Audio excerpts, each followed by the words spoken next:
Hello friends, welcome back to my channel. எல்லாருக்கும் வணக்கம். இன்னைக்கு வந்துட்டு என்னோட 11 month பேபியோட full day food routine தான் பார்க்க போறோம். ஆல்ரெடி நீங்க thumbnailல பார்த்திருப்பீங்க. ரொம்ப ஹெல்தியான ரெசிபி, கொஞ்சம் சீக்கிரமாவே சிம்பிளா நம்ம டேஸ்டியா செஞ்சு கொடுக்கலாம். பேபிஸ் வந்து நல்லா விரும்பி சாப்பிடுவாங்க. என்ன ரெசிபின்னு பார்க்கிறதுக்கு முன்னாடி சப்ஸ்கிரைப் பண்ணாதவங்க ப்ளீஸ் சப்ஸ்கிரைப் பண்ணிக்கோங்க. இன்னும் நிறைய ஃபுட் ரெசிபிஸ்க்கு வந்து என்னோட சேனல் வந்து ஃபாலோ பண்ணிக்கோங்க. என்னோட பேபிக்கு வந்து இப்போ 11 month ஆகுது. 11 monthலவே வந்து 10 monthல வந்து அவங்க நல்லா நின்னுட்டு இருந்தாங்க. இப்போ 11 months ஸ்டார்ட் ஆன பிறகு ஒரு ஸ்டெப்ல வந்து நல்லா வாக் பண்ணி ஸ்டார்ட் பண்ணிட்டாங்க. ரொம்ப ஆக்டிவா இருக்காங்க. இப்போ பிடிக்கிறது வந்து ரொம்ப கஷ்டமா இருக்கு. இந்த வீடியோ கண்டிப்பா உங்களுக்கு யூஸ்ஃபுல்லா இருக்கும்னு நினைக்கிறேன். ஸ்கிப் பண்ணாம லாஸ்ட் வரைக்கும் பாருங்க. கண்டிப்பா என்னோட சேனலுக்கு வந்து சப்போர்ட் பண்ணிட்டே இருங்க. வாங்க வீடியோக்குள்ள போலாம். மார்னிங் பிரேக்ஃபாஸ்ட்டுக்கு வந்துட்டு ஆப்பிள் பேன்கேக் தான் செய்ய போகிறேன். அதுக்காக ஒரு ஆப்பிள் ஒரு முட்டை வந்து எடுத்திருக்கேன். ஃபர்ஸ்ட் வந்து ஆப்பிள் வந்து நம்ம ஸ்கின் எல்லாம் எடுத்துட்டு நம்ம சின்ன சின்னதாக கட் பண்ணி எடுத்துக்கலாம். ஆப்பிளில் வந்து நிறைய பெனிஃபிட்ஸ் இருக்குது. ஃபைபர் கண்டென்ட் அதிகமாக இருக்கும். ஆப்பிளில் வந்து டைஜஷன் ஈஸியாக ஆகும். இம்யூனிட்டி வந்து நல்லா பூஸ்ட் பண்ணும். அப்புறமா வந்து பேபியோட வெயிட் மெயின்டைன் பண்ணும். இந்த மாதிரி வெயிட் இன்க்ரீஸ் ஆகும். இந்த மாதிரி நிறைய பெனிஃபிட்ஸ் இருக்குது. இதெல்லாம் எடுத்துட்டு நம்ம இந்த மாதிரி சீட்ஸ் உள்ளே இருக்கிற சீட்ஸ் எல்லாமே நீட்டாக வந்து எடுத்துடணும். சீட்ஸ் எல்லாம் எடுத்துட்டு வந்து நம்ம இந்த மாதிரி சின்ன சின்னதாக கட் பண்ணி எடுத்துக்கலாம். ஆப்பிள் வந்து கட் பண்ணி எடுத்துக்கிட்டோம். இப்போ மிக்ஸி ஜாரில் சேர்த்துக்கலாம். வந்து நம்ம கட் பண்ணி வச்ச ஆப்பிள் சேர்த்துக்கலாம். 2 ஸ்பூன் வந்து ஓட்ஸ் சேர்த்துக்கலாம். ஓட்ஸ் இல்லைன்னா நம்ம கோதுமை மாவு கூட சேர்த்துக்கலாம், ஆப்ஷனல் தான். இப்போ வந்து ஒரு முட்டை வந்து இதுக்குள்ளே சேர்த்துக்கலாம். நாட்டு முட்டை இருந்தால் நாட்டு முட்டை சேர்த்துக்கோங்க. நான் வந்து நாட்டு முட்டை இல்லாததுனால ஒயிட் முட்டை வந்து சேர்த்துருக்கேன். அது கிடைக்கலன்னா மட்டும்தான் இந்த மாதிரி நம்ம ஒயிட் முட்டை வந்து சேர்த்துக்கலாம். நான் வந்து நாட்டு முட்டை தான் ப்ரிஃபர் பண்ணுவேன். நீங்கள் அது இருந்தால் அது சேர்த்துக்கோங்க. ஒரு ஸ்பூன் வந்து நட்ஸ் பவுடர் சேர்த்துக்கலாம். ட்ரை ஃப்ரூட்ஸ் பவுடர் இல்லாமல் இருந்துச்சுன்னா நட்ஸ் சேர்த்துக்கோங்க, ஆப்ஷனல் தான். ஸ்வீட்னஸ்க்காக நீங்கள் வேணும்னா ஒரு டேட்ஸ் வேணும்னா சேர்த்துக்கோங்க. நான் வந்து டேட்ஸ் சேர்க்கல. இப்போ நல்லா பேஸ்ட்டாக அரைச்சி எடுத்துக்கலாம். நல்லா பேஸ்ட்டாக அரைச்சி எடுத்துக்கிட்டோம். பார்த்தீங்களா, இந்த கன்சிஸ்டன்சி இருக்கணும். நல்லா பேஸ்ட்டாக நல்லா நைஸாக இருந்தால் பேபிஸ்க்கு வந்து சாப்பிட்றதுக்கு ஈஸியாக இருக்கும். இப்போ வந்து நம்ம பேன்கேக் செஞ்சு எடுத்துக்கலாம். ஒரு பேனில் கீ இல்லைன்னா பட்டர் வந்து நம்ம சேர்த்துக்கலாம். ஸ்ப்ரெட் பண்ணிவிட்டு நம்ம பேன்கேக் செஞ்சு வச்ச பேட்டர் வந்து நம்ம பேன்கேக்கை சின்ன சின்னதாக ஸ்ப்ரெட் பண்ணிக்கலாம். இட்டு வந்து க்ளோஸ் பண்ணிக்கலாம். மீடியம் ஃப்ளேமில் வச்சு ஒரு நல்லா வேக வச்சு எடுத்துக்கலாம். மாவெல்லாம் கிளியர் ஆனதுக்கப்புறமா இந்த மாதிரி ஹோல்ஸ் ஃபில்லும் அந்த ஸ்டேஜில் வந்து நம்ம திருப்பி போட்டுக்கலாம். இப்போ வந்து டபுள் சைடு வந்து நல்லா வேக வச்சு எடுத்துக்கலாம். டபுள் சைடு வந்து நல்லா ஃப்ரை ஆகிடுச்சு. இப்போ வந்து நம்ம ஒரு பிளேட்டில் வந்து எடுத்துக்கலாம். பேன்கேக் வந்து ரெடி ஆகிடுச்சு. பார்த்தீங்கன்னா நல்லா ரொம்ப சாஃப்டாக இருக்குது. இப்போ பேபிக்கு வந்து கொடுத்துடலாம். கொஞ்சம் வார்மாகவே கொடுக்கணும். பேன்கேக்கு வந்து ஒரு முட்டை ஒரு ஆப்பிள் தான் ரேஷியோவாக நம்ம கொடுக்கணும். அப்போ தான் வந்து பேன்கேக் நல்லா சாஃப்டாக வரும், டேஸ்டியாகவும் இருக்கும். பார்த்தீங்கன்னா சாஃப்டாக இருக்குது. பேபியும் வந்து ரெடியாக இருக்காங்க. இப்போ வந்து நம்ம தண்ணி கொடுத்துட்டு வந்து ஃபுட் வந்து கொடுத்துடலாம். பேன்கேக் வந்து ரொம்ப சாஃப்டாக இருக்குது. பேபிஸ்க்கு நல்லா சீவ் பண்ணுறதுக்கு ஈஸியாக இருக்கும். சின்ன நல்லா சீவ் பண்ணி சாப்பிட்றாங்க ஸ்லோவாக வந்துட்டு. நம்ம ஆப்பிள் கொடுக்கறதுனால பேபிஸ்க்கு வந்து நிறைய ஃபைபர் கிடைக்கும், டைஜஷனுக்கு ஈஸியாக இருக்கும். வெயிட் வந்து நல்லா மெயின்டைன் ஆகும் பேபிஸ்க்கு வந்துட்டு. சின்னவா ஓட்ஸ்லவும் சேம் அதே மாதிரி வெயிட் வந்து மெயின்டைன் பண்ணும், ப்ளஸ் வந்து இம்யூனிட்டி பூஸ்ட் பண்ணும், ஹெல்த்தியாக இருப்பாங்க. நிறைய ஸ்ட்ரென்த் இருக்குது ஓட்ஸில் வந்துட்டு. இம்யூனிட்டி பூஸ்ட் பண்ணுறதுக்கு இந்த மாதிரி நிறைய பெனிஃபிட்ஸ் இருக்குது. ட்ரை ஃப்ரூட்ஸு சேம் அதே மாதிரி நம்ம பேபிஸ் கொடுக்கறதுனால ட்ரை ஃப்ரூட்ஸ் கொடுக்கறதுனால பேபிஸ்க்கு வந்து வெயிட் கெயின் நல்லா இன்க்ரீஸ் ஆகும். இந்த மாதிரி பேன்கேக்ஸ் கொடுக்கறதுனால பேபிஸ்க்கு வந்து நிறைய நியூட்ரியன்ஸ் கிடைக்கும், ப்ளஸ் வந்து நல்லா ஃபில்லிங்காகவும் இருக்கும் அவங்களுக்கு. சின்னவா எக்கில் வந்து நிறைய ப்ரோட்டீன் இருக்குது. இந்த ரெசிபி வந்து மறக்காமல் ட்ரை பண்ணி பாருங்கள். என்னோடய பேபியும் நல்லா விரும்பி சாப்பிட்டாங்க. நான் வந்து பிரேக்ஃபாஸ்ட் வந்து ஒரு 8:30 9:30 வந்து கொடுத்துருவேன். அப்புறமா ஒரு 11 o'clock 11:30 வந்து ஏதாவது ஒரு ஃப்ரூட்டு ஸ்நாக் ஏதாவது வந்து கொடுக்கணும். பார்த்திங்கன்னா நல்லா வந்து அவங்களே எடுத்து சாப்பிட்றாங்க. அந்த டெக்ஸ்சர் எல்லாம் நல்லா ஃபீல் பண்ணி அப்போ தான் அவங்க வந்து நல்லா எடுத்து சாப்பிட்றதுக்கு இன்ட்ரெஸ்ட்டாக எடுத்து சாப்பிடுவாங்க. இப்போ வந்து நம்ம பிரேக்ஃபாஸ்ட் வந்து நான் கொடுத்துட்டு லஞ்ச் வந்து பார்க்கலாம்.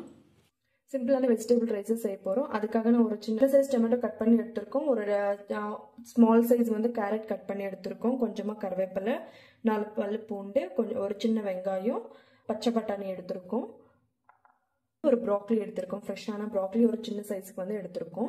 இப்போ ப்ராக்லியில் வந்து நிறைய பெனிஃபிட்ஸ் இருக்குது. பேபியோட போன்ஸ் ஹெல்த்துக்கு, இம்யூனிட்டி பூஸ்ட் பண்ணுறதுக்கு, பேபியோட க்ரோத்துக்கு அந்த மாதிரி நிறைய பெனிஃபிட்ஸ் இருக்குது. நம்ம ப்ராக்லி வந்து இந்த மாதிரி சின்ன சின்னஸாக கட் பண்ணி எடுத்துக்கலாம். இந்த ஸ்டெம்மோடவே சேர்த்துக்கலாம், ஏன்னா எலஸாக இருக்கும், நல்ல டேஸ்டியாகவும் இருக்குது இந்த மாதிரி சேர்த்துனா. சுடுதண்ணியில் வந்து நம்ம வாஷ் பண்ணி எடுத்துக்கலாம். சுடுதண்ணியில் வந்து நல்லா வாஷ் பண்ணி எடுக்கிறதுனால அந்த மேலே இருக்கிற டஸ்ட்டு பூச்சி ஏதாவது இருந்துச்சுன்னா கூட கொஞ்சம் நல்லா கிளியர் ஆகும். இந்த மாதிரி நல்லா வாஷ் பண்ணி எடுத்துக்கலாம். ஃப்ரை பண்ணுற வரைக்கும் இதில் நல்லா ஊறட்டும். கொஞ்சமாக பாசிப்பருப்பும் அரிசி வந்து 1/4 மணி நேரம் ஊற வச்சு எடுத்துருக்கோம். பேபிக்கு வந்து இந்த வெஜிடபிள் ரைஸ் இந்த மாதிரி மிக்ஸ் பண்ணி கொடுத்தா பேபி வந்து ரொம்ப விரும்பி சாப்பிடுவாங்க. ஃபேவரட் ஃபுட்டுன்னு சொல்லலாம் என்னோட பேபிக்கு வந்துட்டு. இப்போ வாங்க ரெசிபி எப்படி செய்யறதுன்னு சொல்லிட்டு பார்க்கலாம். ஒரு குக்கரில் ஒரு டேபிள் ஸ்பூன் அளவுக்கு வந்து நெய் சேர்த்துக்கலாம். கொஞ்சமாக சீரகம் சேர்த்துக்கலாம். கட் பண்ணி வச்ச வெங்காயம், ஒரு 4 பல் பூண்டு. வெங்காயம் பூண்டு நல்லா ஃப்ரை ஆனதுக்கப்புறமா நம்ம டொமேட்டோ சேர்த்துக்கலாம். ப்ராக்கலி சேர்த்துக்கலாம். கேரட், பச்சை பட்டாணி எல்லாம் சேர்த்து நல்லா ஃப்ரை பண்ணிக்கணும். கொஞ்சமாக மஞ்சள்தூள், கொஞ்சமாக வந்து பெப்பர் சேர்த்துக்கலாம். கொஞ்சமாக வந்து பெருங்காயத்தூள், டேஸ்ட்டுக்காக நம்ம வந்து தனியாத்தூள் சேர்த்துக்கலாம். டேபிள்ஸ் எல்லாம் நல்லா ஃப்ரை ஆனதுக்கப்புறம் ஊற வச்சு அரிசி பாசிப்பருப்பும் சேர்த்துக்கலாம். தேவையான அளவுக்கு வந்து நம்ம தண்ணி சேர்த்துக்கலாம். அரிசி பாசிப்பருப்பு ஊற வச்சிருக்கோம், சீக்கிரமாகவே குக் ஆகிடும். வெஜிடபிள்ஸ் நல்லா ஃப்ரை பண்ணதுனால கொஞ்சம் சீக்கிரமாக குக் ஆகும். நான் வந்து பேபிக்கு வந்து செமி சாலிடே கொடுக்கறதுனால கொஞ்சம் நீங்கள் வேணும்னா எக்ஸ்ட்ரா தண்ணி சேர்த்துக்கோங்க. 1 இயர் ப்ளஸ் பேபிஸாக இருந்தால் சால்ட் சேர்த்துக்கோங்க. நான் வந்து சால்ட் ஆட் பண்ணலை, இன்னும் என்னோட பேபிக்கு வந்து நான் ஸ்டார்ட் பண்ணலை. இப்போ வந்து கொத்தமல்லி சேர்த்துக்கலாம். மீடியம் ஃப்ளேமில் வச்சு நல்லா 6 விசில்ஸ் வந்து நல்லா வேக வச்சு எடுத்துக்கலாம். ஒரு 5 to 6 விசில்ஸ் வந்து நல்லா வேக வச்சு எடுத்துக்கிட்டோம். இப்போ வந்து நல்லா குக் ஆகிருக்கு. இப்போ வந்து நம்ம மேஷர் வச்சு நல்லா மேஷ் பண்ணி எடுத்துக்கலாம். நல்லா மேஷ் பண்ணி எடுத்துக்கலாம். வெஜிடபிள்ஸ் எல்லாம் நல்லா குக் ஆகிருக்கு. இந்த அளவுக்கு வந்து நல்லா மேஷ் பண்ணி எடுத்துருக்கு. இப்போ வந்து பிளேட்டில் வந்து எடுத்துக்கலாம். பார்த்தீங்கன்னா இந்த கன்சிஸ்டன்ஸுக்கு வந்து பேபி நல்லா சாப்பிட்றாங்க சியூ பண்ணி. ஸோ அதனால நான் வந்து நிறைய மேஷ் பண்ணலை.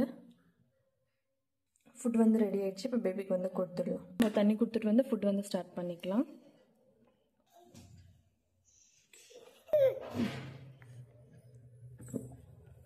ஃபைனலாக வந்து நம்ம நெய் கூட சேர்த்துக்கலாம். நான் வந்து ஃப்ரை பண்ணும்போது நெய் சேர்த்துக்கனால சேர்த்துக்கல. நம்ம ப்ராக்லி, கேரட் எல்லாமே சேர்க்கறதுனால பேபிஸ்க்கு வந்து நிறைய விட்டமின்ஸ் கிடைக்கும். பேபியோட போன்ஸ்க்கு, பிரெயின் டெவலப்மெண்ட்க்கு, அப்புறமா இம்யூனிட்டி பூஸ்ட் பண்ணுறதுக்கு இந்த மாதிரி நிறைய பெனிஃபிட்ஸ் இருக்குது. ப்ராக்லி, பீஸ் எல்லாமே சேர்த்து கொடுக்கறதுனால, பச்சை பட்டாணி எல்லாம் சேர்த்து கொடுக்கறதுனால. ஏன் ಬೇಕಮ್ಮ? யார் ಬೇಕು? யார் ಬೇಕು ನಿಂಕ? பேசிக்கிட்டே சாப்பிடுவாங்க. இப்போல்லாம் கொஞ்சம் 9 மந்த்ல இருந்து பேபி வந்து நல்லா வந்து பேசுறதுக்கு ட்ரை பண்ணுறாங்க. இந்த ரெசிபி வந்து என்னோட பேபிக்கு வந்து ரொம்ப பிடிச்ச ரெசிபி. மறக்காம உங்களோட பேபிஸ்க்கு ட்ரை பண்ணி பாருங்க. பேபிஸும் நல்லா விரும்பி சாப்பிடுவாங்க இந்த ரெசிபி வந்துட்டு. ஓ பாத்தீங்களா நல்லா தி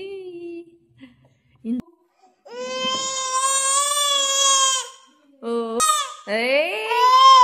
ஓ பேபியும் நல்லா சியூ பண்ணி விரும்பி சாப்பிட்டுட்டு இருக்காங்க. இந்த ரெசிபி வந்துட்டு கண்டிப்பா ட்ரை பண்ணி பாருங்க. மறக்காம ட்ரை பண்ணி பாருங்க.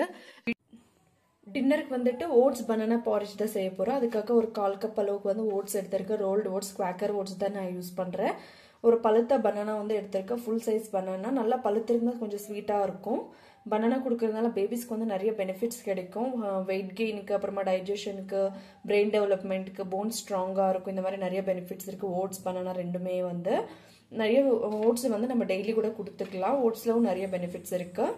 இப்போ வந்து நம்ம ஓட்ஸ் பனானா பாரிஜ் எப்படி செய்யறதுன்னு சொல்லி பார்க்கலாம். ஒரு 5 to 6 மினிட்ஸ், 5 to 10 மினிட்ஸ்க்குள்ள நம்ம சிம்பிளாக செஞ்சு கொடுத்துக்கலாம். பேபிஸ்க்கு கொஞ்சம் சீக்கிரமாகவே செஞ்சு கொடுத்துக்கலாம். வாங்க இப்போ எப்படி செய்யறதுன்னு சொல்லிட்டு பார்க்கலாம். ஃபர்ஸ்ட் ஒரு கடாயில் வந்து நம்ம ஓட்ஸ் வந்து நல்லா ஃப்ரை பண்ணிக்கலாம். 1/4 கப் அளவுக்கு வந்து நான் ஓட்ஸ் வந்து பிளெயின் ஓட்ஸ் வந்து எடுத்துக்கலாம். கீ எதுவும் சேர்க்க வேண்டாம். ஃபர்ஸ்ட் ஓட்ஸ் வந்து நல்லா ஃப்ரை பண்ணிக்கலாம். மீடியம் ஃப்ளேமில் வச்சு நல்லா லைட்டாக ஃப்ரை பண்ணிக்கலாம்.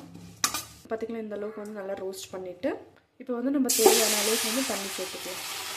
தண்ணி சேர்த்துட்டு நம்ம வந்து ஒரு 5 to 6 மினிட்ஸ் வந்து நல்லா குக் பண்ணி எடுத்துக்கலாம்.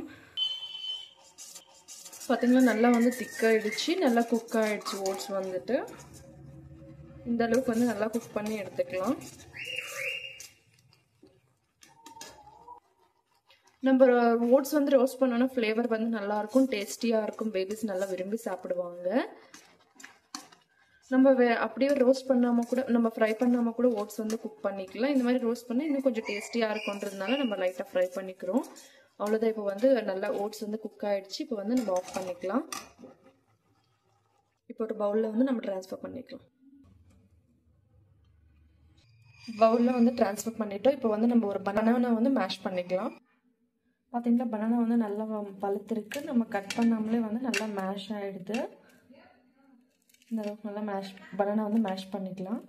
இதில் சேர்த்துட்டு வந்து நம்ம நல்லா மிக்ஸ் பண்ணிக்கலாம். நம்ம குக் பண்ணும்போது கூட சேர்த்துக்கலாம், இல்லைன்னா இந்த மாதிரி நம்ம பவுலில் ட்ரான்ஸ்ஃபர் பண்ணிட்டு கூட நம்ம மிக்ஸ் பண்ணி கொடுத்துக்கலாம். ஒரு ஸ்பூன் வந்து நான் நட்ஸ் பவுடர் சேர்த்துக்கிறேன். நட்ஸ் பவுடர் வந்து நம்ம குக் பண்ணிக்கும் போது சேர்த்துக்கலாம். இந்த மாதிரி நம்ம கீழே ரோஸ்ட் பண்ணியிருக்கோம், அதனால் நான் ஃபைனலாக வந்து இப்படி சேர்த்துட்டு நல்லா மிக்ஸ் பண்ணிக்கலாம். இப்போது ஓட்ஸ் பவுடர், நட்ஸ் பவுடர் வந்து ஆப்ஷனல், இருந்தால் சேர்த்துக்கோங்க, இல்லைன்னா வேண்டாம். இப்போ நல்லா வந்து மிக்ஸ் பண்ணிக்கலாம். பேபிக்கு வந்து கொடுத்துடலாம், கொஞ்சம் வார்மாகவே கொடுத்துடலாம் பேபிக்கு வந்துட்டு. பேபியும் வந்து ரெடியாக இருக்காங்க. இப்போ வந்து நம்ம தண்ணி கொடுத்துட்டு வந்து ஃபுட்டு வந்து ஸ்டார்ட் பண்ணிக்கலாம்.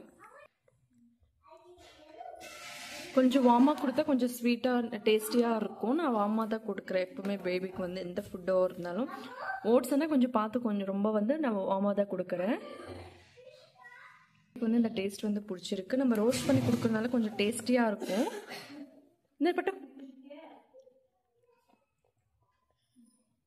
ஓட்ஸ் கொடுக்குறதுனால பேபிஸ்க்கு வந்து நல்லா ஃபில்லிங்காகவும் இருக்கும், நல்லா தூங்குவாங்க. நைட் டைமில் கொடுத்தா நல்லா ஃபில்லிங்காக நல்லா தூங்குவாங்க பேபிஸு. ஓட்ஸ் பனானா கொடுக்கறதுனால பேபிஸ்க்கு வந்து நிறைய பெனிஃபிட்ஸ் கிடைக்கும். டைஜஷனுக்கு ஈஸியாக இருக்கும், வெயிட் கெயின்க்கு யூஸ்ஃபுல்லாக இருக்கும், பிரெயின் டெவலப்மெண்ட்டு, போன்ஸ் க்ரோத்துக்கு, பேபியோட க்ரோத்துக்கு இந்த மாதிரி நிறைய பெனிஃபிட்ஸ் இருக்குது. நம்ம ஓட்ஸ் பனானா பாரிஜ் வந்து நம்ம டெய்லி கூட கொடுத்துக்கலாம். இந்த ரெசிபி வந்து இந்த ஹெல்த்தியான ரெசிபிஸ் வந்து மறக்காமல் ட்ரை பண்ணி பாருங்கள். உங்களுக்கு கண்டிப்பாக யூஸ்ஃபுல்லாக இருக்கும்னு நினைக்கிறேன். இந்த வீடியோ பிடிச்சிருந்தா லைக் பண்ணுங்கள், ஷேர் பண்ணுங்கள், மறக்காமல் சப்ஸ்கிரைப் பண்ணி கமெண்ட் பண்ணுங்கள். இதே மாதிரி என்னோட சேனலுக்கு வந்து சப்போர்ட் பண்ணிகிட்டே இருங்க. Bye-bye. See you on next video, guys. Bye-bye. See you on next video.